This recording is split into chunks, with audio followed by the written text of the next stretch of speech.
All right, thank you for joining us here at the Virtual Christmas Summit. So my name is Darst. I'm going to be teaching this light show basics class. This class is really near and dear to my heart. I developed it back in January, and I've now delivered it in Florida at the Mega Mini. I delivered it at our Dallas workshop, delivered it up at Christmas Expo, and now here at VCS. So it's gotten a good amount of mileage, and I'm happy to be able to share it with everybody here. Because I do like teaching. So in my day job, if I can get my keyboard to respond. Hold on.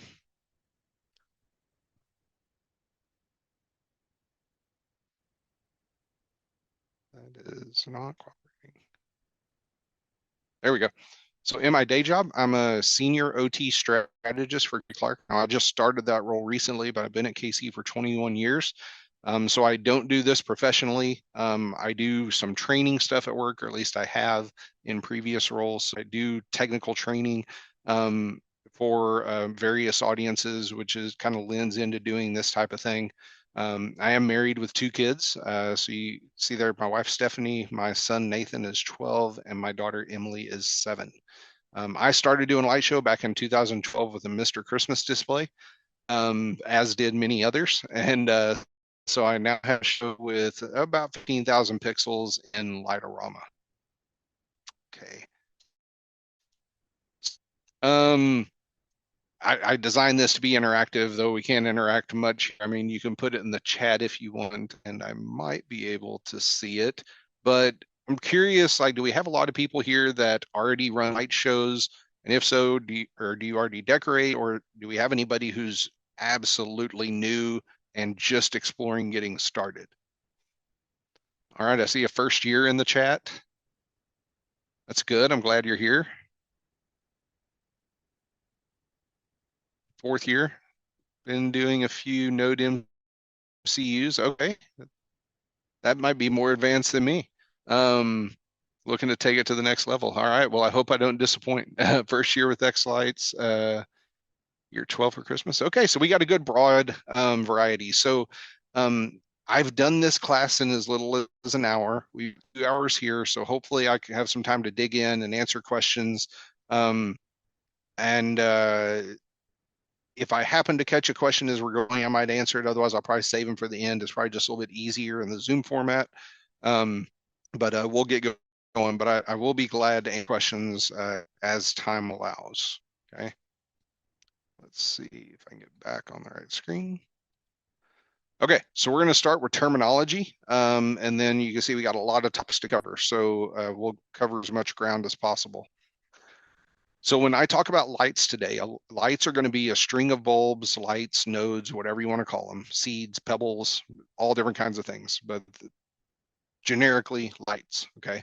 A prop is a collection of lights on some shape. It could be a Coro snowflake. It could be a mega tree. It could be a matrix panel, okay? But a prop is whatever's defined as multiple lights working together to do one function, okay?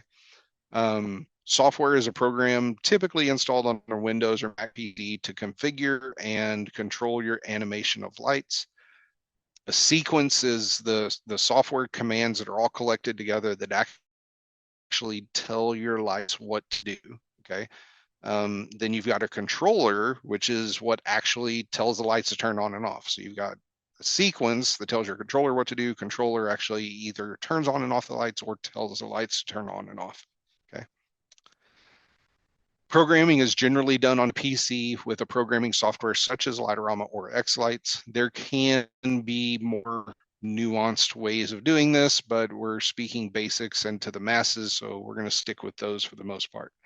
The programmer is the person who configures the display and what lighted to which controllers.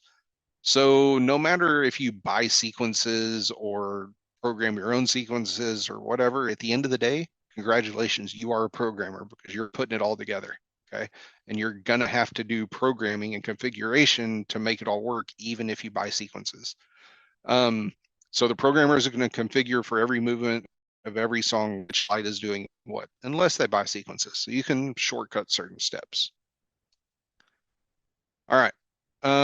So overview, I've got a few different connections here. So in this example, and this doesn't matter if you run Light-O-Rama or xLights, connections are all the same. Your props can be the same.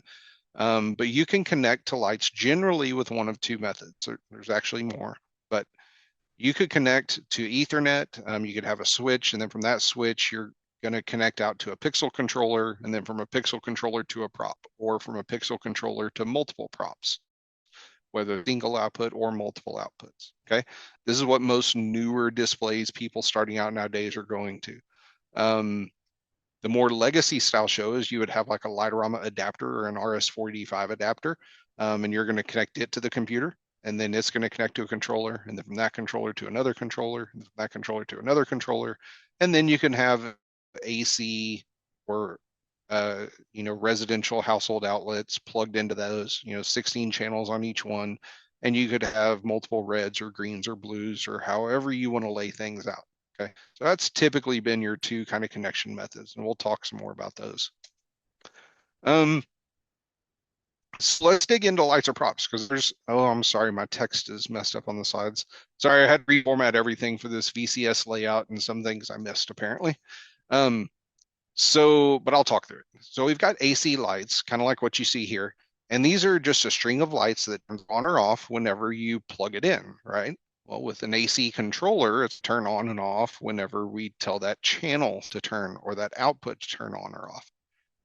This really straightforward, right? Single color, multicolor, whatever, a regular plug, everything's going to work easy peasy, right? Sometimes with LEDs, they can cause a little bit of fuss depending on how old your controller is, but basically this is going to work.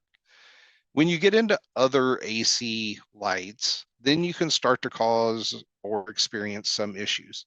Floodlights, if it's truly an AC floodlight that's just like a regular Edison style bulb connector, plugs directly into AC, no control box, anything like that, probably going to work great. If it has a box on it like this or plugs into a transformer in the wall and it's actually a DC light that runs on an AC outlet, then things start to get hairy. Okay. So with animated AC lights like this, where say without any kind of light show controller, your lights could have a chase or they could flash or they could strobe or they can do whatever. This has like 8 options, I think. That generally doesn't play nice with light show controllers for 2 reasons. One is when you plug this in, most of the time there's going to be lag, meaning I plug it in, half a second later, the lights turn on, just set up to run steady. Or you plug it in, half a second later, they start flashing.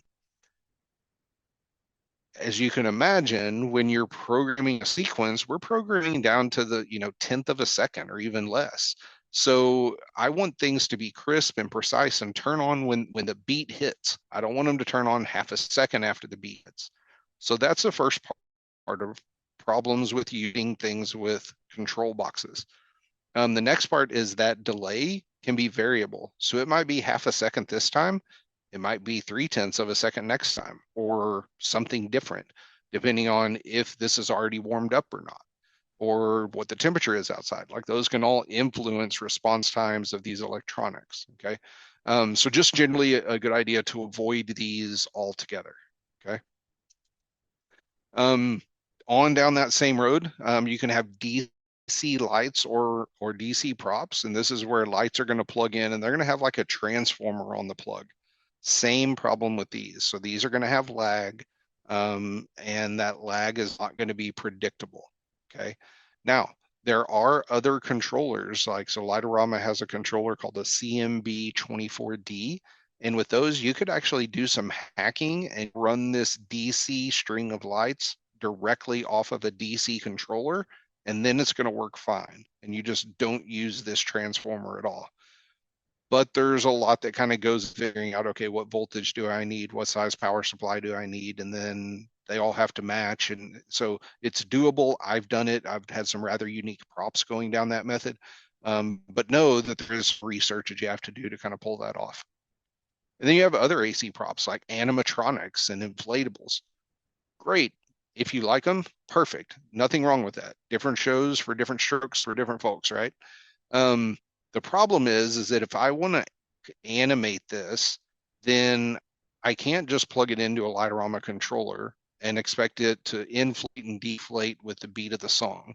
That's not going to work. What you can do is that's pretty common is you could do a little bit of hacking. You could go into this inflatable, cut off the string of lights inside, and then just plug it into AC outlet, keep it on all the time. Then take your AC controller and plug a floodlight into it, shine it on when you want it to be obvious in the show, turn off the light when you don't want it obvious. And then you can sequence it on and off and on and off and on and off, no problem. Just leave it inflated all the time. Or you plug the fan into an AC outlet on an AC controller, and you might turn it on for one song and off for another. That would work fine. Okay. Animatronics, so much. It's just going to be difficult to sequence those unless you do a lot of hacking. It is doable. There's people doing it. I think Kyle Bostic was posting a video with BF Light Shows where he was animating through a Experience Lights controller. So there is hacking that can be done, but it takes a lot of work. Don't just plug it straight into an AC controller. Okay, continuing with other types of lights. So we've got dumb RGB lights, which are also known as dumb pixels. Okay, technically they're not pixels. People call them that. Sorry if you don't like the terminology, they're not pixels. With these, your entire string can change color, but every bulb on the string or every node on the string is going to be the same color. So you could have a strip of lights, it's all blue, it's all red, it's all purple. You could have 12 millimeter nodes that look like pixels, it's all red, it's all blue, it's all green. These work great with Light-O-Rama CMB 24D controllers. This is all that I had in my show for several years, was a whole bunch of dumb RGB when I was kind of scared of pixels. Typically, these are going to operate at 12 volts DC, and everyone's going to have 4 wires. It's going to have a power wire, and then a common red, a common blue, and a common green. And with that, it can not just achieve red, green, and blue, but it can do any color in between by merging those together, just like pixels. Then we've got bullet pixels, also known as smart RGB or RGB IC for integrated circuit. With this, every node or bulb can be individually controlled. So I can tell this one to do one thing, this one to do something else, this one to do something else. Typically, these are going to operate at either 5 or 12 volts DC, and they're all going to have 3 wires. You're going to have a power wire, a data wire, and a common wire. Okay. All right, so again, entire string, if it's dumb, if it's smart, then you control each one of these individually, okay?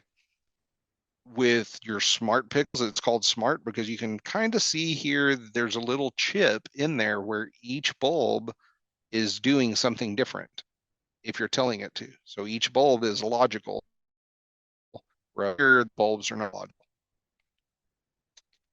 Okay, you've got seeds, and we could actually keep this list going even a lot longer now. There's been several developments this year with different types of seeds and different kind of variations with what they call them, like gumdrop or jelly pixels or different things. These are kind of the same idea as the pixels we just talked about, just the form vector is a little bit different. Every one of these individually controlled. You've got C9 pixels, same idea, same technology as a bullet pixel, just the form factor is a little bit different. Do be aware with these that you're to take into account your power considerations, because each of your bulbs is going to generally have 3 chips in it or 3 bulbs in it, and each one of those can do GB.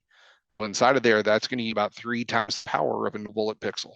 Okay, so just keep that in mind.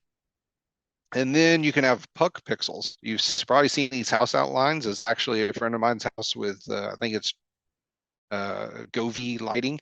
And then you can control each puck individually, but you can get kind of this space lighting option as opposed to bullets, which would look more like a continuous strip. Okay, so we talked about pixels. Now we're going to talk about pixel props. Now, pixel props, for the most part, are going to use those traditional 12 millimeter nodes. So the ones that I showed down here. So those are 12 millimeter node pixels, also known as bullet pixels. So probably the most common is Coro. So something like this wreath that you have here or spinner that you have here. This is corrugated plastic, like this black that you see right here, where it's basically like a cardboard box, but it's made of plastic. So you have these flutes that give it strength.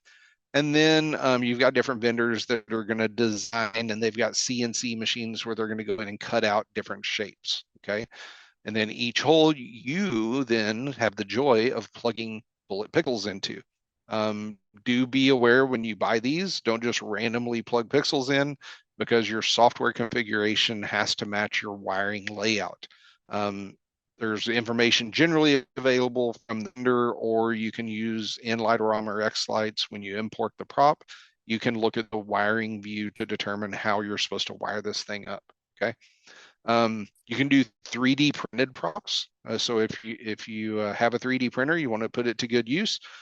These are getting very popular nowadays. Vendors that do nothing but 3D mounted props, where they'll sell the designs or they'll sell the printed files.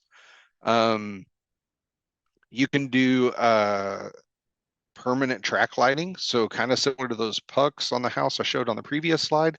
This is a track system that is sold by, let me see, Minor with your Pixel Store, or Ryan at Wally's. I'm pretty sure Matos has some too. And a lot of times you can get these with either holes for bullet pixels or larger holes for the puck pixels. Okay. You can get different spacings.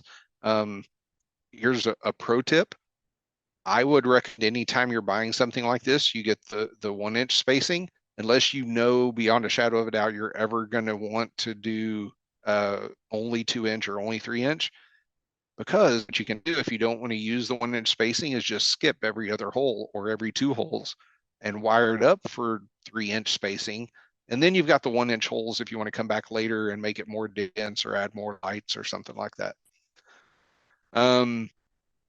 Similar thing with this strip down here. So this is called a pixel strip, and this is commonly used to make mega trees or sometimes with house outlines. Again, if you buy this, buy it with a 1-inch spacing, not the 2 or the 3-inch spacing, because inevitably you're going to want to come back later and make your 2-inch mega tree 1-inch mega tree. And then you can do things with like PVC tubing. You can do outlines with PVC. You can do pixel stakes or all different kinds of things with PVC, conduit, steel tubing, etc. Really, your options are limitless, especially if you start customizing your own. Okay, so a little bit of digging in about different pixels. So most pixels are available at 5 volt or 12 volts, and each one has its advantages. There are fanboys of 12 volt, there are fanboys at 5 volt, which let me make my disclaimer because I forgot to mention it earlier. There are certain things that I'll talk about today that are my opinion and certain things that are technical truths. Okay. And I will try to call those out as I go because I try not to be biased, even though we all have some amount of bias, right? So on this slide particularly, I like 12 volt pixels. That's all that I use on my house. I also like 5 volt pixels, and that's what I use on my truck for our parade. Okay. And that all depends on the unique advantage. So let's talk through it. The cost of these is going to be similar. Used to, 5 volt pixels were cheaper than 12 volt because they were more prevalent. Now they're 20 to 35 cents each, depending on the vendor and string length and quantity and all that kind of stuff. Here's the big pro for the 5 volt is your 12 volt and your 5 volt are going to consume about 0.055 amps each, no matter what the voltage is. Okay, so your current draw is the same.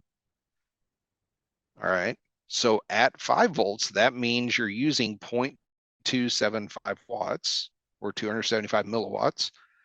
And at 12 volts, you're using 0.66 watts. So you use about a little less than half the power with a 5 volt pixel than you do a 12 volt pixel. Most of the time that doesn't really matter, okay, because you've got a bunch of power supplies spread around your yard with different controllers, whatever. But if you're trying to do, say, a mobile application like a parade entry or a wheelchair that a friend of mine's working on, 5 volt pixels can come in great because for the same power source, you get over twice the runtime or twice the number of pixels. Okay, so something to keep in mind.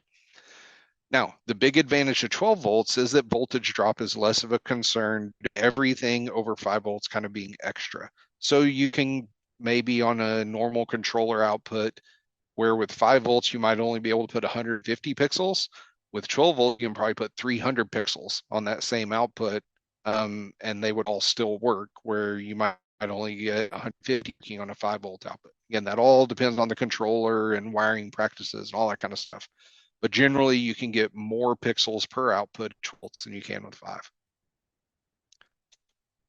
Okay, so this is really for reference because I kind of talked through everything already.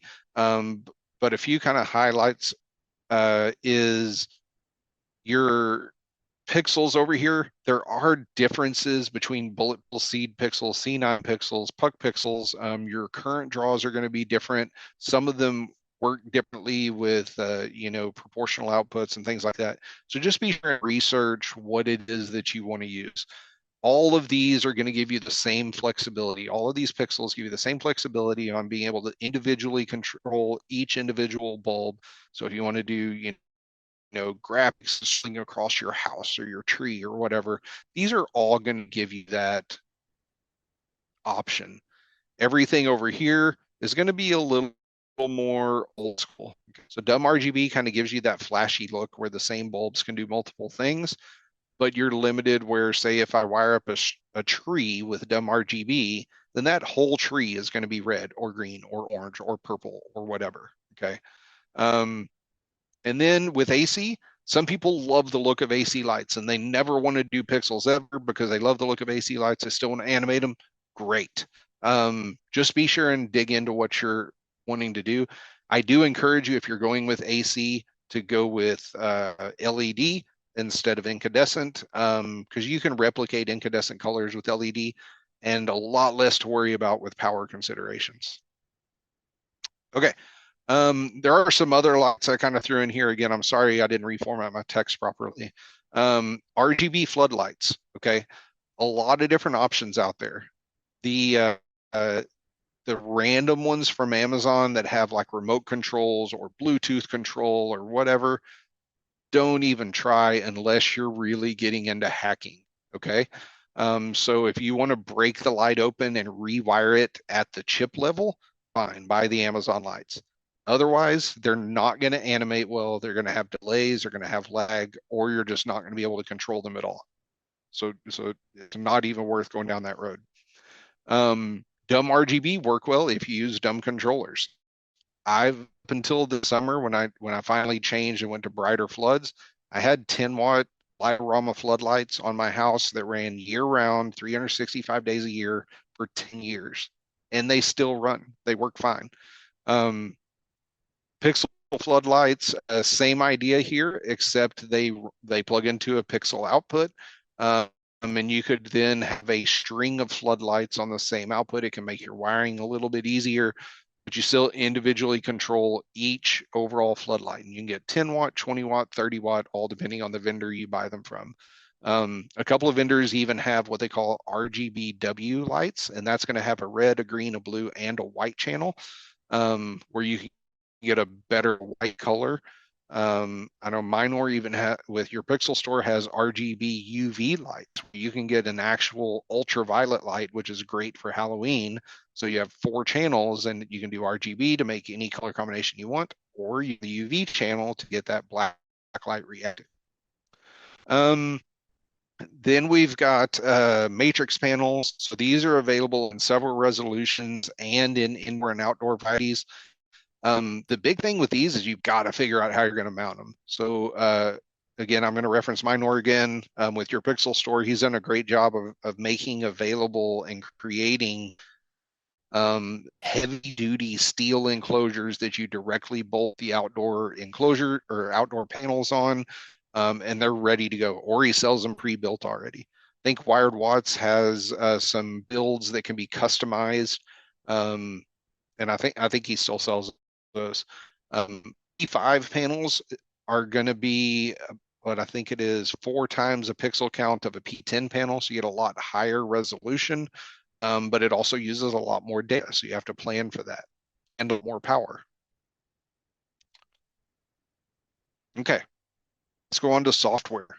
Let's see how I'm doing. All right. So with Light-O-Rama, This is back in the day, what I call original software. Now there were some for it, but it's one that stood the test of time. Designed to make shows attainable for the casual DIYer, geared toward users who do their own sequencing, but also supports purchase sequences. Different licensing costs depend on the needs. Okay.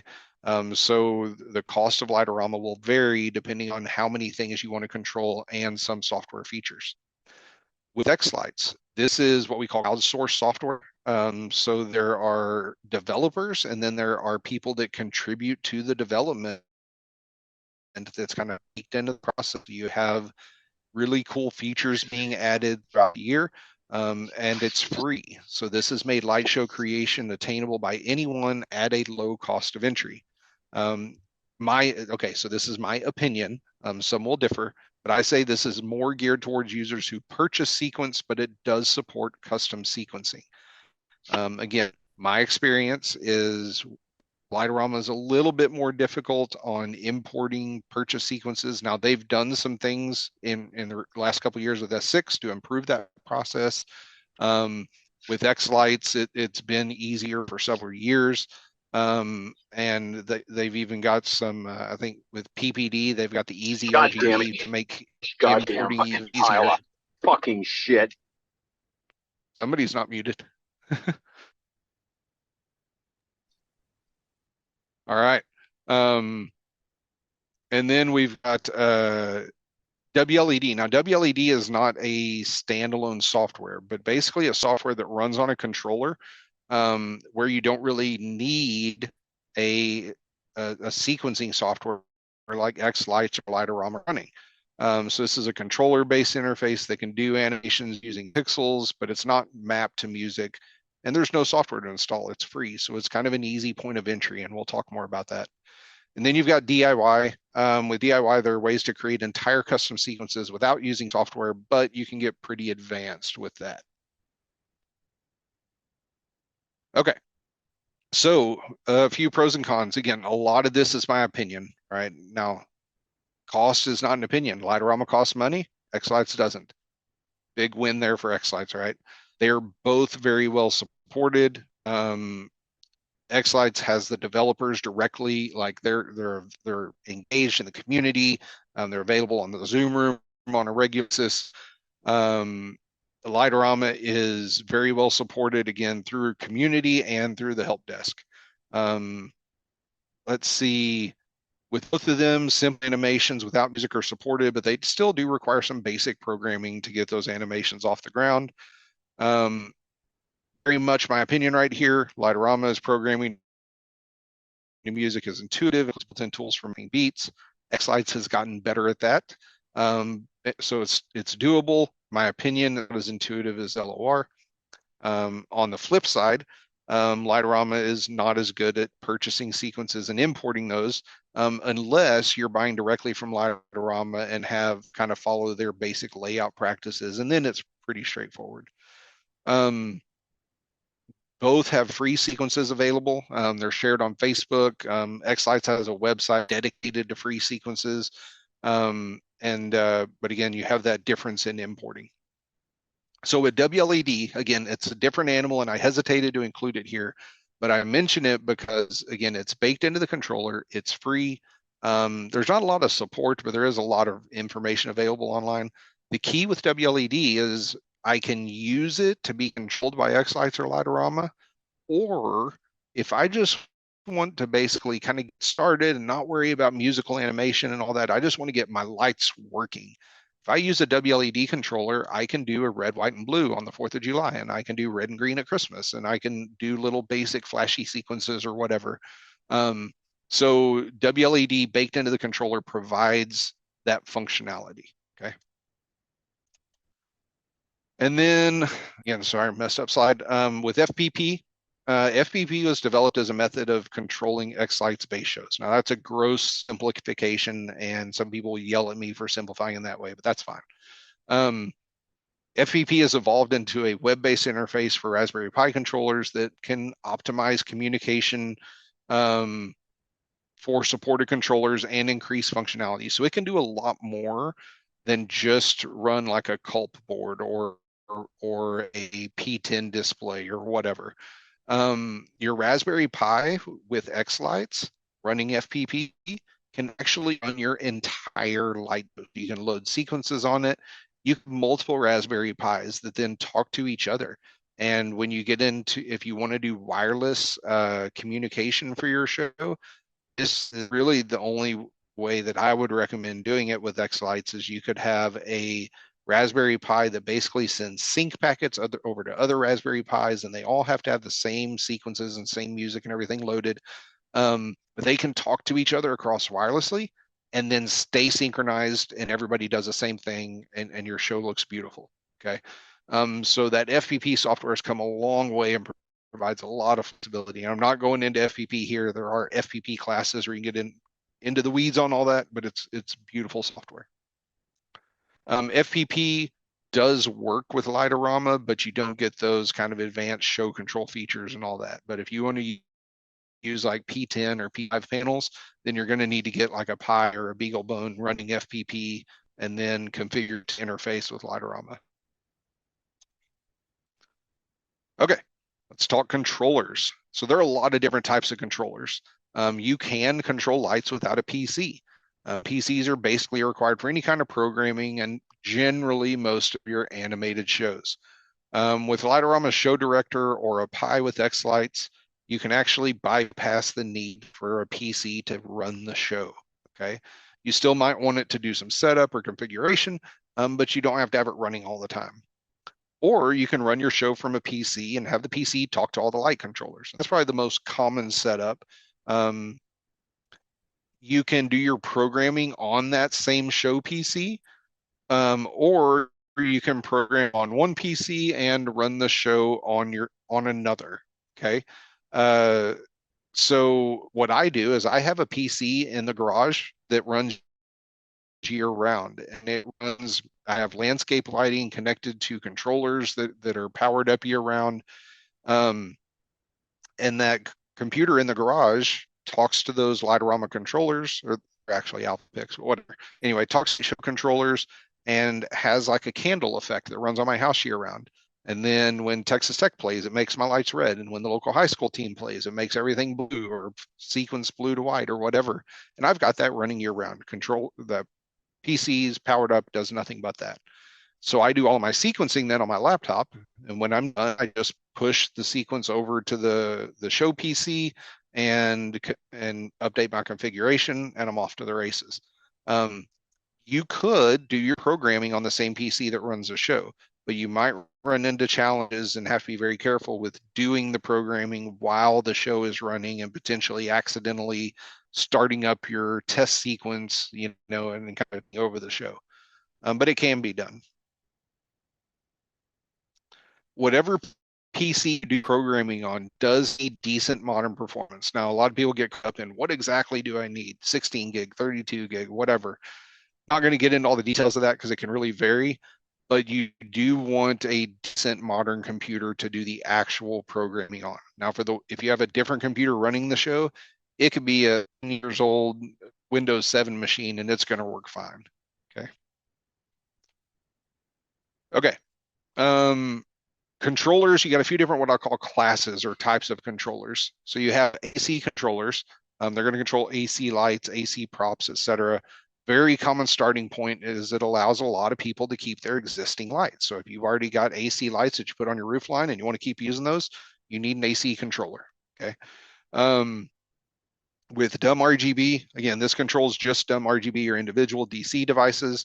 I would say nowadays, with as cheap as pixels have gotten, most people are going to skip dumb RGB unless you're getting into very custom props and doing unique things. Then you might need that kind of DC control. But most people are skipping dumb RGB and doing either just AC or just pixels or some combination thereof. All right.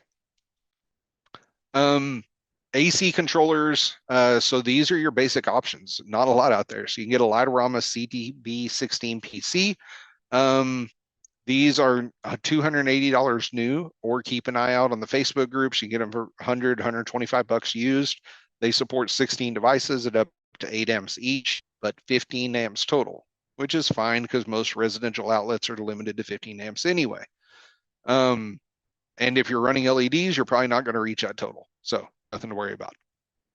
Experience Lights has this Pixel 2 AC3. And what this does is it takes a pixel output and what would normally be a red, a green, and a blue channel on the Pixel are now 1, 2, and 3 AC outputs. Okay.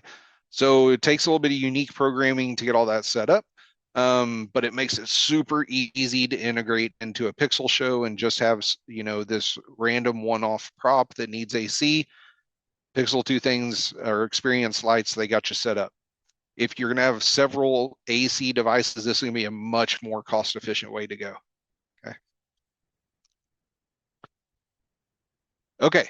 Point of entry, a really simple way to get started with pixels and to play with making sure you can get everything wired up right and build an enclosure and get your power supply figured out and all that kind of stuff is pixel remotes. Okay. These only work as remote controllers and don't really scale into a larger shows. But the good thing is they're cheap. They're, you know, $5 to $15 depending on where you buy it. You can get a let me see, a pixel tester with remote, and basically you plug your pixel string into here. You plug this into a 12-volt power supply, and you use a remote to do different chase sequences to make things red, green, blue, whatever. Again, if you just want to say do a house outline and you're not worried about animating everything, you're like, I am overwhelmed. I just want to get the lights up and make sure I can turn them on. This makes that super easy. It's also really good for testing. Okay. Similar one here. This one's a little bit more advanced. This one's from your Pixel store. It can handle Bluetooth and the remote control. So you could control it from your phone and do a few more advanced things than you could do with this basic tester from Light-O-Rama or from your Pixel store. With this, you can control 600 lights with this one little controller. Okay. All right, next kind of step up from there. You're like, okay, well, I want to animate, but I'm kind of intimidated by xLights or Light-O-Rama or whatever. Okay. Great. There's solutions out there for you. Okay. So ES Pixel Stick is controllable without a light show controller. And this is a tiny little booger. It can fit in a PVC pipe. You can have 680 pixels on the 1 pixel output. Or sorry, this one does require software to control like xLights or Light-O-Rama, but it's super cheap. It's $30 for the board. Now you still got to do your wiring and power supply and all that kind of stuff, but really cheap point of entry for a Pixel stick. Another way to go is with RGB to go. Now there are other WLED options too, but I like this RGB to go. So this uses wireless E1.31. There are also wired WLED options. This one, they've got a 2-port or a 4-port that can handle 600 pixels each. Small form factor. It can operate standalone. So I could buy this kit from RGB to go for about $100. It's got a power supply, a controller, and pixels. Okay, it's got everything that I need except for a box to put it in. Okay, and without getting into xLights Light-O-Rama, I can control this from my phone using WLED. So I could outline the house and do a chase sequence or basic colors or whatever. Okay. All for $100 to get started. Okay. So a really great point of entry. Or if you just want to buy the board and use it in your show for other purposes, $40 for a 600 pixel controller. Your Pixel store has an 8-port version of this. It's not RGB to go. It's a different brand. I don't remember what brand it is, but it's an 8-port WLED controller that can control 4,000 pixels for only $55. Okay. So a lot of different options there, but I really like for newcomers, like some of y'all are, getting started. Don't worry about xLights or Light-O-Rama in your room. Just get a controller, get a power supply, get some pixels, get it all plugged in and working, use WLED. You can have a nice show that's better than 99% of the neighborhood, or I say better, let me qualify that, flashier than 99% of the neighborhood without having to worry about the software. And then the beauty of these WLED controllers is it's not wasted. So Next year, then, all right, I'm ready to jump into xLights or Light-O-Rama. Either one of them can control a WLED controller. Okay, so you go through a little bit more configuration, and now you've still got none of that money was wasted. It all goes to use now with xLights or Light-O-Rama control. Okay, pixel cap or cape controllers.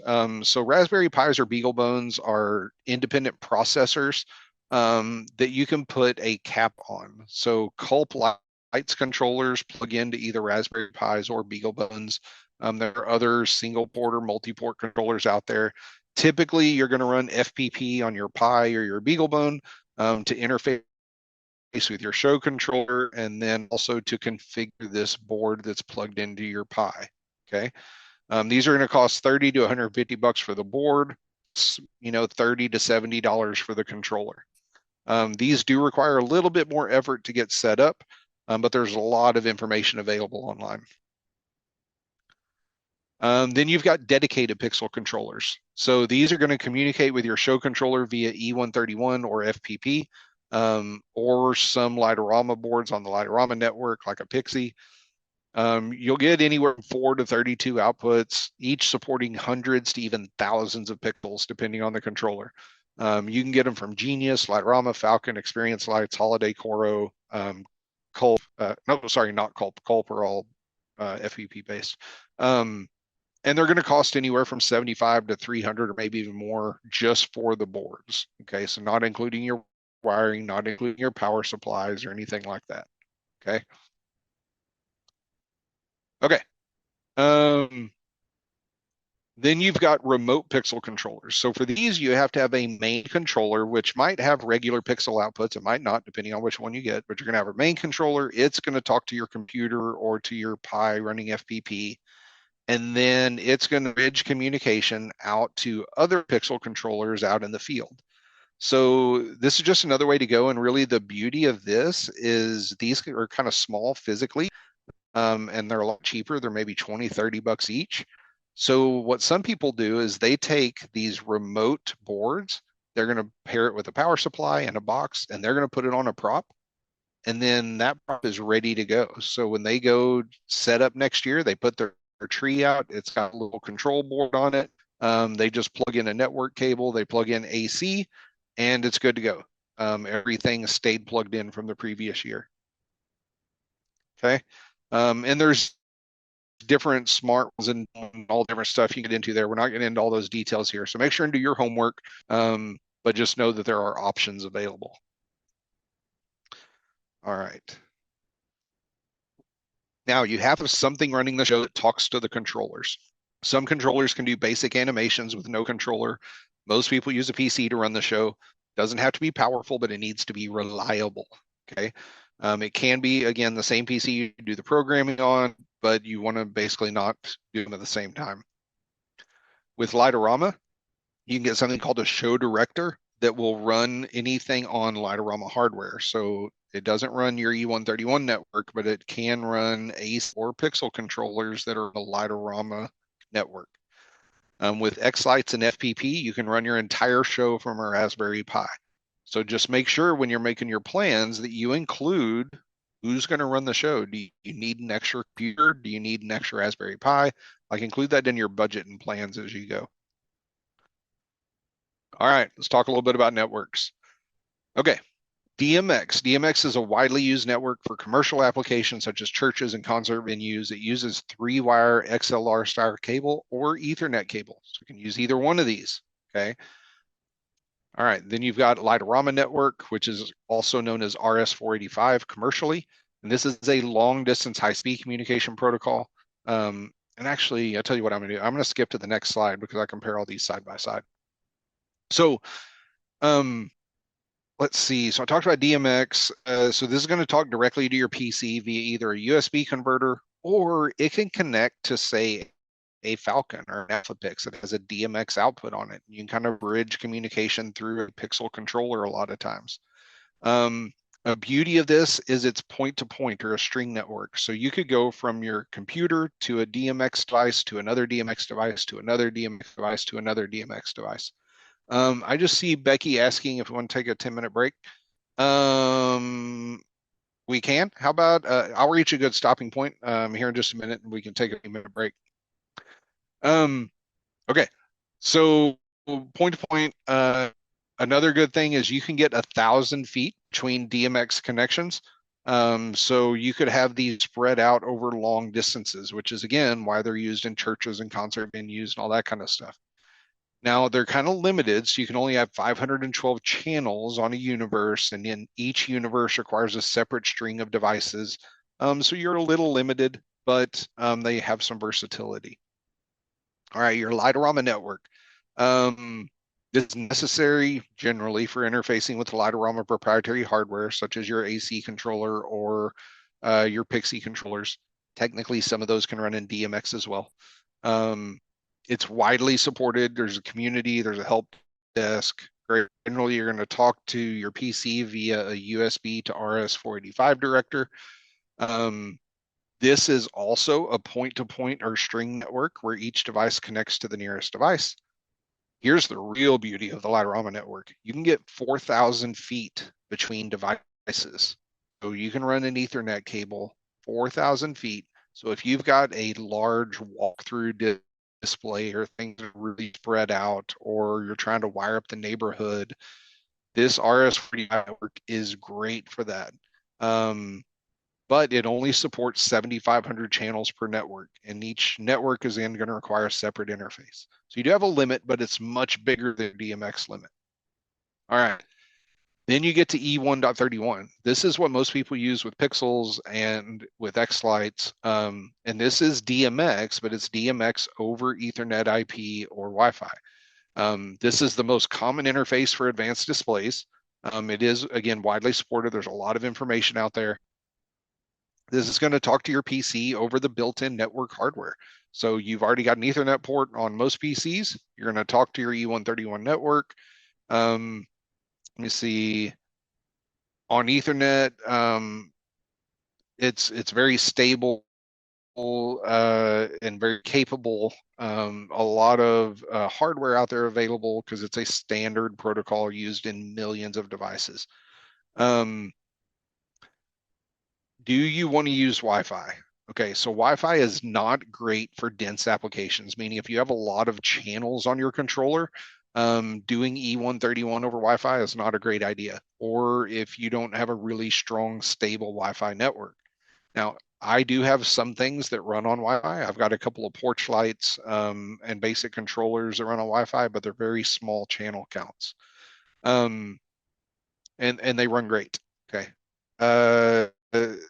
And then with E1.31 on your Cat5 or Cat6 or whatever network cable, you've got 300 feet max between device and switch or between devices. The beauty of this is you get effectively unlimited channels, and that's pretty easy to configure on xLights, a little bit harder on Light-O-Rama, but I just taught a class on that. So if you wait within the next 30 days or so, that video will be on YouTube. Okay. All right. And then with DDP, so this is kind of a more advanced version of E1.31 that's a lot more efficient, but it's new relatively. So it's not as widely supported. There is some information available online. Basically, it was designed to make the communication more efficient. So if you're going to use Wi-Fi, better to use DDP than E1.31. And it's unlimited channel. The downside is it's not supported by Light-O-Rama. Okay. So that's a good break point. So I'm going to go ahead and answer a couple of questions and then we will take our break. Okay. So there were some questions in chat. If I can find my mouse. Sorry, my split screen is in the wrong order here. Okay. So, hey, John, DDP, can you just give them what that stands yes, for? What does DDP stand for? Dynamic Display Protocol. Yeah, Dynamic Display Protocol. It's basically about the size of the packets that are being sent late. Yep. Okay. Yeah, it's just a more efficient method. You don't have to worry about the technical details of how it works, but yeah. Can a Pixel 2 AC3 be used with Light-O-Rama? Absolutely, yes. Because as far as Light-O-Rama is concerned, it doesn't know any different. It's just a pixel output on a pixel controller. So you can use it with a Light-O-Rama pixel controller, or if you have Genius or Culps or Falcons or whatever, then again, now you got to get all your mapping right and your universe configurations and all that kind of stuff. But absolutely, Light-O-Rama doesn't know what it is, so yeah, it works fine. How do you pick a pixel controller looking above WLED controllers I'm using now? A lot of options out there. I really like the Genius line of controllers. I think they have a nice interface. Although I'm trying to say the Culps and the Alpha Picks, I like the configuration options a little bit better because you can do different universes on each output, and that part's relatively simple. But the Alpha Pixels I think are old and limited on pixel count. Geniuses, Culp, Falcons, those are kind of the most modern, widely supported. So and I think Genius is kind of leading the pack on development of kind of hardware features with eFuses and new terminals and this and that. Let's see, lost my mouse again. Is there any other big questions? Is there a way to control gemstone lights with Light-O-Rama or xLights? I have heard that there is. I haven't personally tried that, but I think basically it requires some hacking and rewiring, and you bypass the gemstone control if I understand it properly. Can you go through the steps you took to convert over to xLights? No, because I didn't convert to xLights. I still run Light-O-Rama. There are people out there that would love to help you though. So yeah, there Okay. are a lot of people that have been trying to convince me to change over the years, but no, I have not. So Greg uses Light-O-Rama V6 with E1.31 holiday core controllers.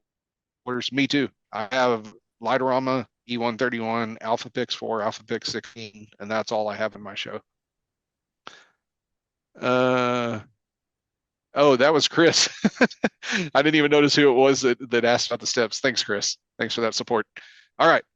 Becky, do you want to send us off to a break? Yeah, let's take a 10-minute break, give everybody a chance to have a bio break, and we will be back here. Let's be back here at 3:05 to pick up. So 8-minute break. All right. I'm back. Thank you, Becky. Okay, so there were two questions in chat I wanted to address real quick before we go. Now you might be able to do it, and you might be able to pull it off, but it probably wouldn't be consistent because you'd be have possible interference here and there, and when the neighbor opens their garage door, or this or that, or who knows what.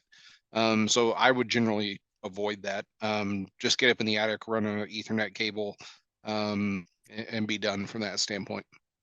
Okay, the other question was, hey, my first year with animated lights, I used Light-O-Rama. I was in the assumption that software and hardware had to be used together, and therefore a lot thought LOR PC lighting. Yeah, absolutely not. So I actually, just before this, gave a training class on using Light-O-Rama with third-party controllers. Light-O-Rama works with Culp, works with Genius, works with Alpha Pix, works with DMX, whatever, just like xLights does. The one thing I know Light-O-Rama does not do is DDP communication. And then it works with FPP, but it can't do control via FPP. Now, there's things that have been done in the last year that show some progress on that front, but I don't think there's an integrated solution with FPP yet, or if there ever will be. So just to clarify that. Okay, picking back up with Ethernet networking. So with E1.31 networks, they always use standard networking hardware, whether it be like the network or the Netgear switch I show on the slide here, your Cat5, Cat6, Cat7, whatever Ethernet cables. Here's what I'll say about cables is select the cables based on need. For most people in most applications, Cat5e cables work fine. Okay, not Cat5, but Cat5e. They're the cheapest, offer the most flexibility, but there's also Cat6, Cat7, Cat8 that offer various advantages and disadvantages. Most of these are not made for the outdoors, but they're going to work for years in temporary applications. If you're going to run something permanently outdoors, get a a UV rated, outdoor rated Cat 6, Cat 7, Cat 8 cable. Okay. Now remember that E1.31 IP networks are limited to 300 feet, while your Light-O-Rama network can send 4,000 feet on a single cable. Even though it's the same type of cable, different communication protocols. With hardware, Light-O-Rama networks cannot use switches. So again, even though your Light-O-Rama network uses an Ethernet cable, do not go from your Light-O-Rama controller to your Netgear or TP-Link or whatever switch. Okay, same physical connections, different hardware. You can damage equipment. Okay. E1.31 networks use normal Ethernet switches for distributing your wiring and minimizing cable runs. So you can have situations like I have shown on the slide here, where you got your computer connected to a switch. That switch is connected to another switch. They're each connected to controllers. And you can get like a TP-Link 5-port switch, looks a lot like this, for like 10 to 15 bucks on Amazon. Spread those around your yard and you can keep your cable runs all really short, and everything works great. You don't need managed switches. You don't need PoE switches in most cases. You can do a lot just with these cheap off-the-shelf desktop switches. You don't even need gigabit for most applications. Like, we're not pushing that much data for most people. All right, hold on. Okay, your network, so we're revisiting that. So here you daisy chain connections. You can start from your PC with a USB converter or from a controller with a DMX output. So that's your source, whether it be a PC or a controller like a Genius or an AlphaPix or whatever with a DMX output. Connect it to a DMX device, connect that to another DMX device, connect that to another DMX device. You can use moving heads, you can use fog lights, you can use wall watch lights. You can use the little bracelet controllers if anybody's looked at those. And DMX works on xLights or Light-O-Rama, all depending on how you configure your hardware. Your Light-O-Rama network, it wires up kind of like a DMX, but it is not the same protocol. Again, it has normal configuration. Here you daisy chain connections. You can also use something called an easy light linker. And this is something offered with Light-O-Rama that nobody else has. Now, you can use it with xLights. I don't mean to say that, because xLights can talk to Light-O-Rama. But this easy light linker is on the Light-O-Rama network only, where you go from a controller to this ELL device. It talks wirelessly to another ELL device up to 1,000 feet away, and it maintains all the same network speeds. Okay. So if you want to run your show at a neighbor's house, and you don't want to run wires across the street and you want your two houses synchronized together, easy light linkers are a great way to achieve that. In your E1.31 network, again, just like your household network, but it does require extra configuration, because usually we use static addressing. Most people choose to isolate this from your home network to avoid performance issues and for security purposes. And I mentioned that it really ties into my role at work, so I like to kind of harp on it. You've got all these controllers out in your yard. If all of this is on your home network along with all of your home devices, it doesn't take much for somebody to unplug a controller and plug their laptop into your switch out in the yard, and now they have access to all your home devices that are normally locked behind your front door. Okay. Now that might be the super scary, whatever, but it is not out of the realm of possibility or plausibility. Okay. Let's see, you can get control with long range receivers. So here you've got a controller. This is a Genius controller with 16 pixel outputs. It also has multiple additional outputs where it can go to expansion boards, so dumb receivers, smart receivers. And then again, I mentioned these earlier, you can put them on individual props or just use them for small pixel count applications. All right, let's talk power. Okay, so AC versus DC. So AC strings or props are those that are powered by traditional 120 volt outlets. DC strings or props require something, whether it be a transformer, power supply, etc., to convert power to a specific DC voltage. So if you're wanting to use a DC prop and say you want to control it with a CMB 24D or whatever that I talked about, then you're going to have to do some research and figure out what voltage does it operate at. How are you going to then create that voltage? Keep in line your power law, which is a derivative of Ohm's law, because once you get into the pixel world and even base lights, you're going to need to do some basic math and power calculations if you're going to be in this hobby and you want to keep things safe. Okay. And this formula is power is equal to your voltage times your current. Okay. P equals VI. And this comes into play when you're determining how many devices or strings can be connected together or used on the same controller or even on the same household outlet. So here are some side-by-side comparisons of incandescents versus LEDs versus pixels. So over here, I'm looking at AC lights. So these would be traditional household lights, incandescents and LEDs. A string of 100 incandescent mini lights is 40 watts. So on a 15 amp residential outlet, you can get 36 strings of lights total. Okay, so 3,600 lights. If you use LED mini lights, so the equivalent of the incandescents, but running LEDs, they're 7 watts each. So you could have 205 strings of lights versus 36 on the same outlet. So on a 16 channel controller, for example, you could control 205 strings or 20,000 lights on one residential outlet with LED mini lights. So when I was running when I first started out and I was, running a couple of 16 channel controllers with AC lights and some dumb RGB, I had 10,000 lights running on one outlet. And everybody was like, oh, your light bill, da, da. No, with LEDs, not that much. When you convert to that 120 volts AC that your outlet's running at. So that's your LED to incandescent comparison. Big impact. All right. Then we've got 12 volt bullet pixels, 5 volt bullet pixels, and 12 volt seed pixels. Now know that there's other pixel varieties out there and they can all be a little bit different. These are just 3 of the more common ones that I chose to kind of harp on. Even with seeds, there's some debate about how much you're saving by running things at 30%. So these numbers might not be entirely accurate, but it's pretty good ballpark. So with, again, strings of 100 is what I'm talking about here. 12 volt bullet pixels. Now remember, this is 3 LEDs on each light, right? So this uses 20 watts, almost 3 times LED mini lights. So you get about 7,200 lights on a 15 amp residential outlet. Okay.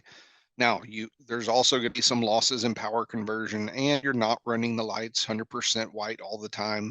So this is kind of worst case scenario, but you're looking at about 7,200 lights on a 15 amp outlet. With 5 volt bullet pixels, 180 strings. Okay. So that's 18,000 lights on a 15 amp outlet running full white at 30%. So not even counting on them not being all at the same, crank everything up all at the same time and have 18,000 lights of 5 volt pixels running on a single outlet. Then you get over to 12 volt seeds. These use a little bit less. So you get about 240 strings. Okay. So like I said, so with animated shows, typically your lights aren't all on and all on white at the same time, leading to even more capacity. But there are times during a lot of people's shows where they'll flash the whole house white.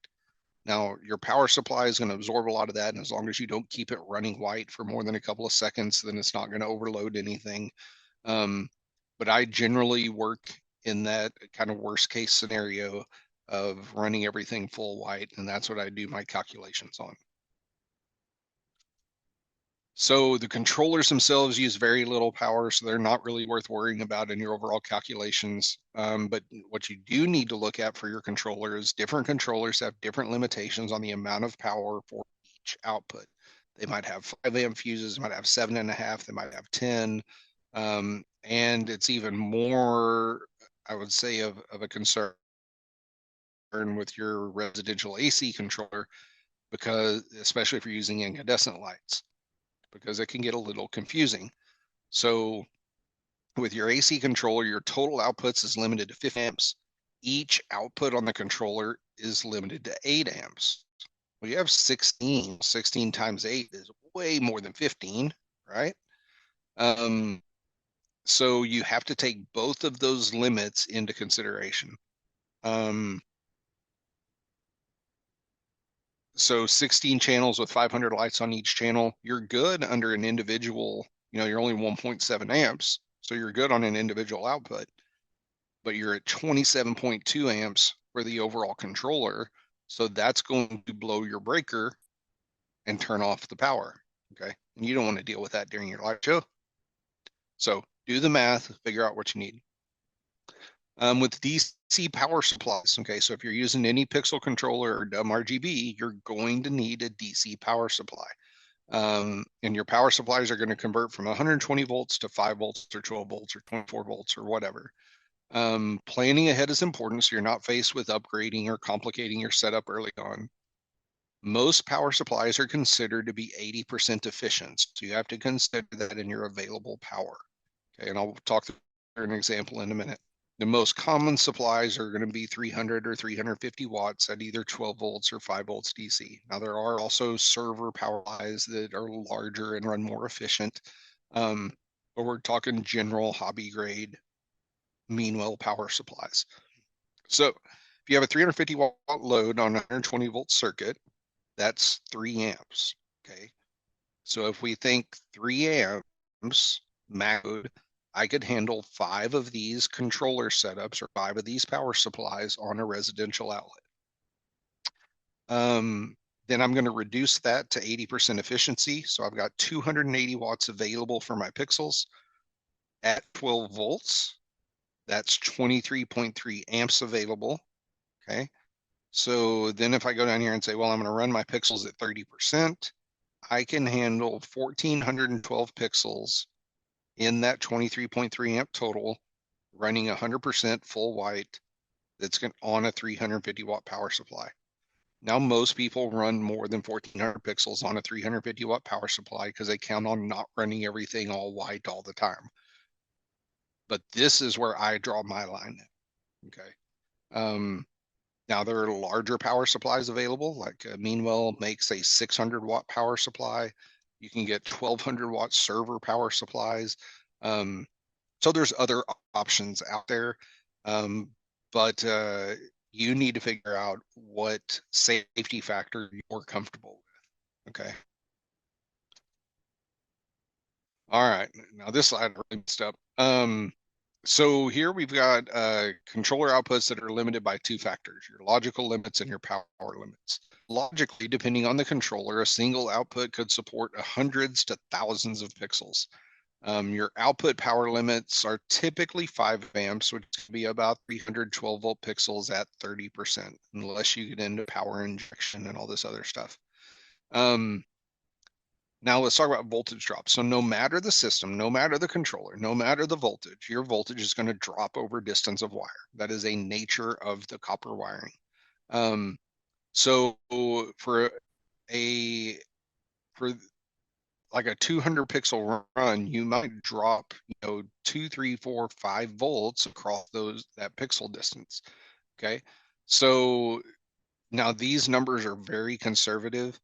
I would typically see most controllers are going to support being able to run at least 200 pixels without having to worry about voltage drop for 12 volt pixels. Okay. Once you get over 200, then you might get some variability between controllers. You might need to consider power injection in order to keep your show running consistently and keep your light output consistent across the string. Okay. Now, there are a lot of ways to power your show. So controller outputs are limited by 2 factors, your logical limits and I already said that. Okay. So at a high level, there are 2 main approaches. You can be power limited or you can pack pixels. So with power limited, basically you're going to say, hey, even though this controller output can handle 2,000 pixels, at 5 amps, I can't put any more than 300. And I know that my output can handle 300 pixels, so I'm just going to keep things simple and no more than 300 pixels in any given output. And that's fine. That keeps things relatively simple. And one advantage of this is kind of a byproduct is that if that output fails, say the fuse blows, you're only losing 300 pixels, okay, of your showed. You're not losing the 3,000 pixels that you squeezed in by doing a whole bunch of power injection and all that kind of stuff. So that power up, or if that controller output turns off for whatever reason, you're only losing those specific pixels connected to that specific output. The downside is you might need additional controllers to be able to handle all the extra outputs. Okay, so the alternative is what we call pixel packing. So here you connect more pixels than you can power from an output by using what I call advanced power distribution techniques, such as power injection or power balancing. This is going to optimize controller usage so it can reduce the number of controllers necessary for the overall system, and that can save you a lot of money, but it can make wiring a headache and it can make power a headache. Okay, so when I say power injection, this is what I'm talking about. So of the string, and at the end of the string are multiple points along the way. Now, here's John's opinion before I get started in this discussion. The terminology here is muddy. So some people are very set that they know exactly, no, this is power injection and this is power balancing and you're right and you're wrong and whatever. I'm not going to go down that hard of a line. I'm going to tell you what I call it. But just know that the terminology can vary depending on who you talk to, and some people are more jerkish about it than others. Put it that way, if that's soft enough. Anyway, so typically with any kind of advanced power setup, you're going to use multiple power supplies, and you're trying to get the most out of an output. So you're trying to use all the logical limits of an output that you can. So, for example, on a single output of say, a Falcon, you could run 2,400 pixels off of one output off of that controller. Sounds pretty cool, right? Totally doable, but you have to then figure out, how do I power those 2,400 pixels? And it's going to take some extra wiring or some extra connectors or whatever in order to get all that to work. Okay, you can't just plug 2,400 pixels into a single output or you're going to blow the fuse. Okay. So when you're using multiple supplies, it's critical to connect your power properly. So here is a rule. This is not a John opinion. This is a rule of power. Never connect at any point the positive leads from different power supplies. Yes, I know. Well, at work they do this, or this they do that. There's all different types of power supplies out there. We're talking general residential wiring, residentially available minimal power supplies. Don't cross your positives. Okay. With that, always connect the negatives, or the commons. Sorry, they're not negatives. So connect your commons together between different power supplies. Do not connect your positives together between different power supplies. Okay. So my preferred method of power injection is actually called power balancing. Okay, or what I call power balancing. With this, you can actually do power injection and use the same power supply for everything. So I can get one power supply and I run my pixel output off of the controller output. I'm going to wire it up. I'm going to connect a bunch of pixels, and then down at the end of the string, so say 300 pixels, 400 or 500 pixels later, I'm going to connect my power supply to that end of the string too. Okay. So this is what I call power balancing, where I'm using the same power supply. I'm just balancing power between one end of the string and the other end of the string. I don't connect the data to the far end of the string. I only connect data at the beginning of the string. It gets connected at both. And what this does is basically it provides the same amount of power here as it is here, and then they kind of meet in the middle. Okay. So it could take a 300 pixel limit and go up to like a 600 pixel limit, or maybe 700 or 800 pixels. Now, the next step of power balancing that some people call injection, others call balancing, and this is where you get into mixed terminology, would be, say I've got this 2400 pixel matrix I wanted to use, then you're going to go in and use one power supply, and every 300 pixels connect red and black, connect positive and minus, connect positive and minus, connect positive and minus, still using that same power supply, and that's why we call it power balancing. With this, you don't have to worry about, do I cross positives, do I cross negatives? Like, yes, you always do. All the reds together, all the black together. That's power balancing. Okay. I guess I thought I had another slide. So with power injection, again, you might have multiple supplies. The key here is that when I run my one power supply for the first section of lights, is that my positive stops, and wherever I attach the second power supply, my positives don't touch. Okay, this is where most people call it injection instead of, because they're injecting new power. Now, I would argue that if I do power middle of the string, that I'm also injecting power, but tomato, you're going to run into different terminology. Don't get too hung up on it. Just make sure you kind of understand what you're talking about. Any dumb RGB or pixel setup is going to require power supplies. Typically, these are going to be 5 volt or 12 volt, depending on your pixel selection. Don't go with cheaper junk power supply. Eventually going to fail. Eventually they're going to cause problems. I could give you a long story about how I fought for months and months and months over multiple years, finally figured out cheap junk power supply is causing a problem. Recommended would be Meanwell power supplies from a reputable vendor. So there are lots of fakes out there. So getting them from Light-O-Rama, from your pixel store, from Matos, from Wired Watts, our trusted vendors, they're going to be great. HP server supplies, you can buy these used. You can get these super cheap on eBay or maybe from local companies closing them out, because they replace these on a regular cadence when they still are perfectly operable.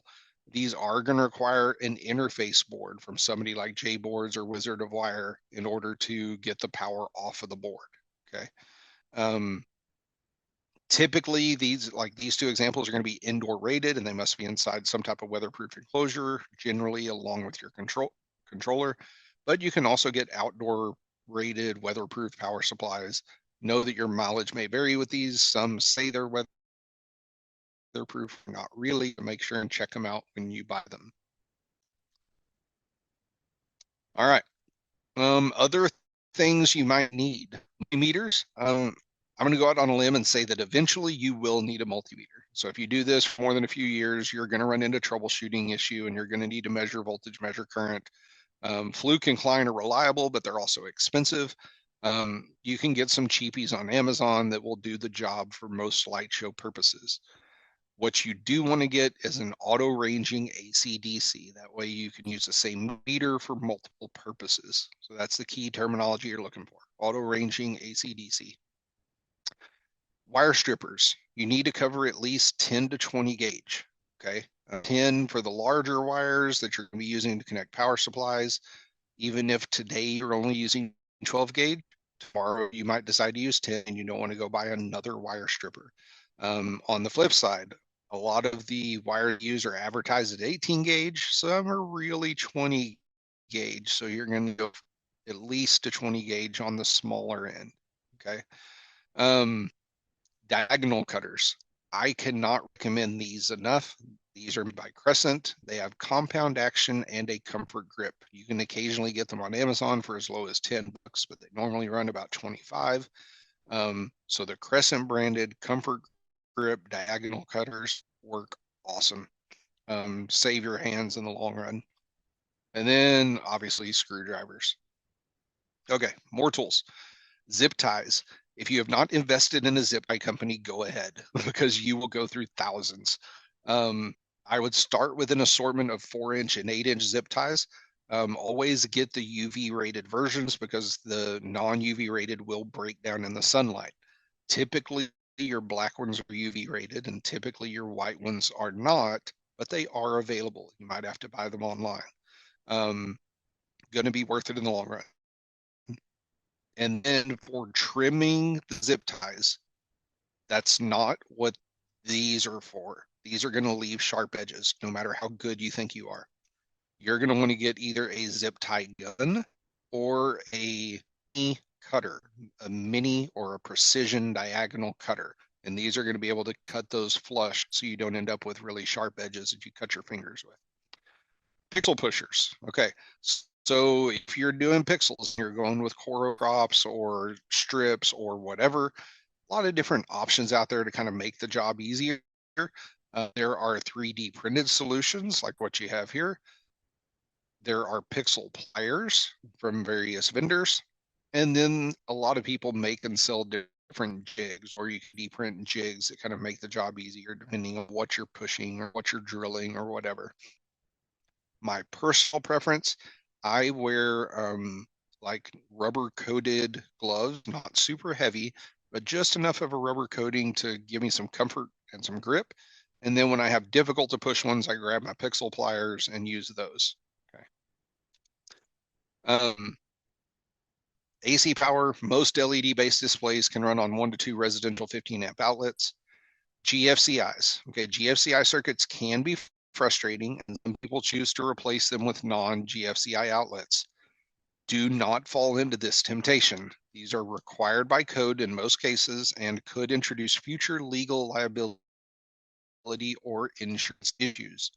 GFCI tripping can be troubleshot. It just takes time sometimes. What you absolutely do not want to have happen is have a light show that even if you have a sign up that says don't come in my yard, there's a presumed invitation, and say it rains and you've got a short and little Timmy goes and stands in the water, touches something, gets shocked and has to go to the hospital, and you're stuck with the bill. Okay. GFCIs are there for a reason. They are not overload protection. They are there to detect ground faults. If you're struggling with GFCIs, I would start with replacing the GFCIs and then dig into your power. And maybe you got some cheap junk power supplies I was talking about. Extension cords, especially with AC, you will end up with miles of extension cords.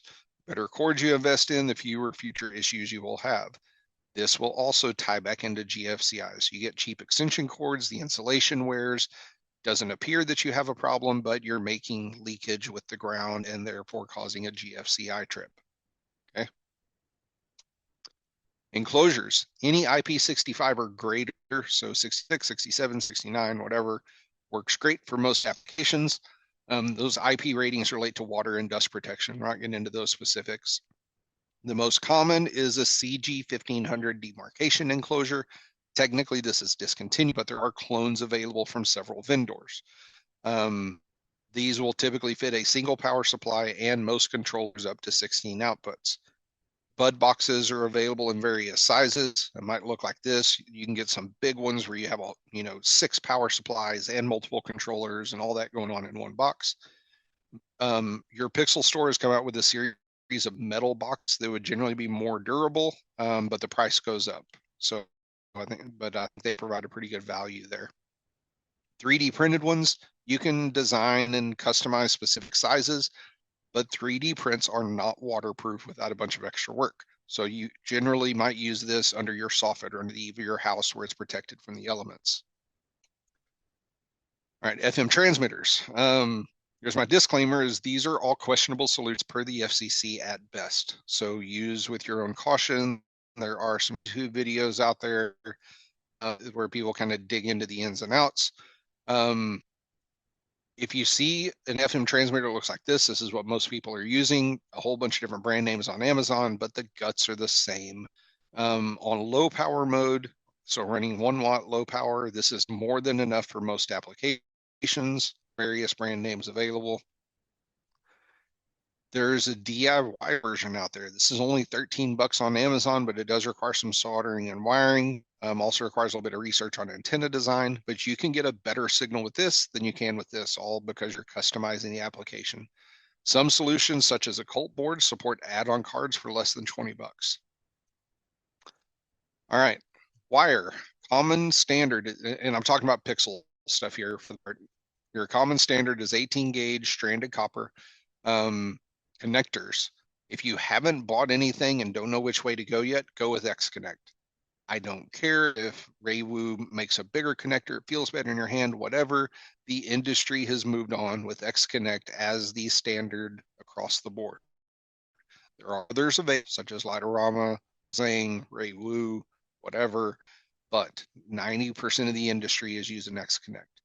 There are also automotive connectors available, but they're less common in the hobby.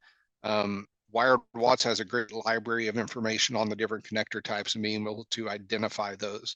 Let's see, I think it's Wired Watts and Blinky Pixels both have a good assortment of gender change, or not just gender, but brand adapters where you can get an X Connect to Raywu adapter or a Light-O-Rama to X Connect adapter or whatever. So if you already have one, you're looking to transition, or if you're like me and the first batch of pixels I bought was Raywu and they're still running strong, so I can't justify getting rid of them, then you might need adapters. Wire splicing. To connect wires, add connectors, spare wires, or replace pixels, etc., you will eventually need to splice wires unless you have limitless funds and you just put a whole new pixel string in every time, but that can be a pain. So whatever you do, don't be tempted to just twist wires together with wire nuts or electrical tape. If you're doing manual splices, old school way is to solder the wires together and then cover with the heat shrink or liquid tape. New school is you use a solder sleeve. It's one of these guys up here. Basically, you stick both ends of the wire, you strip the wire, you stick both ends in, and then use a heat gun to heat the whole thing up. The solder melts, the tube shrinks, and it's all held together. Beautiful solution. Newer solution, so there's Scotch locks. So these are one wire each, or sorry, two wires, one connection each. So you punch the wires in, push the button down, quick and easy. And then Clickit. So Experience Lights has Clickits, and there's a V2 out that works pretty well. It's kind of a more nuanced version of a Scotch lock made for pixels. So it's actually got 3 wire connections. So you plug 3 wires in on one end, close the connector, plug 3 wires in on the other end, close the connector, and you're off to the races. And these do have water protection built in, just like the Clickits do. If you buy heat shrink, always be sure to get adhesive lined or marine rated is what they're going to call those, because that's going to help seal everything up so you don't get water intrusion. Okay, last thing is safety. So just one slide here. Doing your homework on power distribution is critical. Undersized conductors or overloaded circuits will eventually cause a fire that could spread to your home or your neighbors. GFCIs are on exterior outlets for a reason. They're to protect you, especially in wet conditions. Electronic components fail for various reasons, even when you make all the right decisions. So be aware of the risk. If you're new to the hobby, pixel wires from 2020 and 2021, and you'll know that even with reputable vendors and generally considered good equipment, you could have a fire on your roof and it can burn your house down. Okay, so there are risks in the hobby. Data has been collected in the community, but there's really not a definitive common point of failure. Presumably, most of these are due to manufacturing defect or bad power or poor show design. So in that, be aware that pixels, outside of some new controllers, do stay powered on as long as the controller is powered on. They're just logically turned off. So the only way to completely shut them down is to power down the controller. And like I say, some new controllers have advanced methods of turning them off, but that's more the exception than the rule. But I'd say most of the controllers that have come out in the last 2 years or so probably feature that. All right, so Q&A. There are some questions in chat that I need to look at and see what's out there. So converted all my NCANs over to LED, lasts longer and less issues, less blowing GFCIs, great. Call it power boost, warp speed, okay, great. Which of these images are X-Connect? So if I go back to that slide, on these, see, you're going to get me talking. I know it's not this one. This is Light-O-Rama. It's the small connector. My X-Connect is going to be female. It's this one right here, because my female nut has my male pins on my X-Connect, if I recall correctly. And then one of these is Paul Zhang and one of them is Raywu. but that's all documented on Wired Watts is really the bet. Okay, question on power injection and balancing. Oh, hold on, back up. I wanted to mention female and male. Again, a terminology thing, and people can't align on this. When my personal, and not just me, this is industry, because I work in manufacturing. I'm familiar with industry standards. Even though on this connector, this is the female nut, the plastic part, right? Or sorry, the plastic part. Sorry, our next connector is both. So the plastic part is male, and the pins are male on the same end. Over here, the pins are male, but the plastic nut's female. Okay, this is still the male end. So it's all with reference to the pins. So this is male, this is female, this is male, this is male, this is female. So it's the pins that determine male, female. So if you're getting confused on looking at different vendors and whatever, always with reference. All right.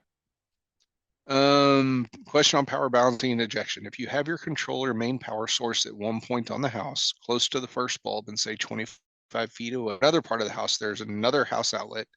Can you use this other outlet and plug it in directly to a manual power source in a water type box to either the end of the light? You can. Now at 25 feet, you probably don't need to. 50, 60, 75 feet, yes, you would need to have either a different power source or something along those lines. But you totally separate power supplies off of totally different breakers, totally different AC sources. The watch out is you want to break the positive connection between the two. So you don't want to do the power balancing method I talked about, but red and positive and common to one end, opposite end, and then they eventually meet in the middle. So you don't want to do that with two different power supplies. So what you'd have to do is connect your one end at the pixel controller, and then on the other half of the string or wherever you draw the line at, you either have to snip that red wire or the positive wire, and that's where you connect your power supply. If you're going to connect your power supply at the very far end, you still have to snip that positive wire somewhere in the middle so that the two positives don't connect with each other. Okay. All right, we got just a few minutes left. Any?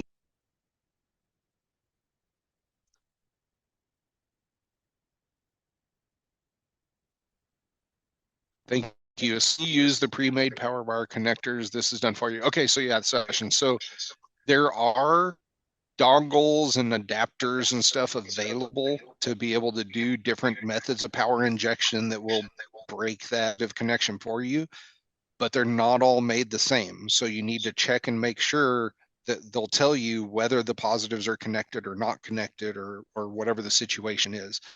But yeah, so they do make connectors for that purpose if your point is at the one string and the beginning of another. Yep.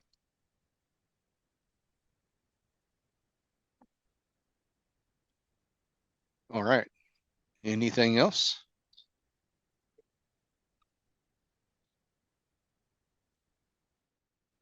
Thanks for appreciated it. Oh, my Facebook page. So if you have questions or if you want to see any of this content, this slide will, or the video will be shared on YouTube once it all gets processed. But I have this PowerPoint deck from previous iterations of it shared on Facebook page at Darst Light Shows. If you go to Facebook, search for Darst Light Show, you could download the PowerPoint deck and have reference to all the different comparisons that I talked about and all that kind of stuff.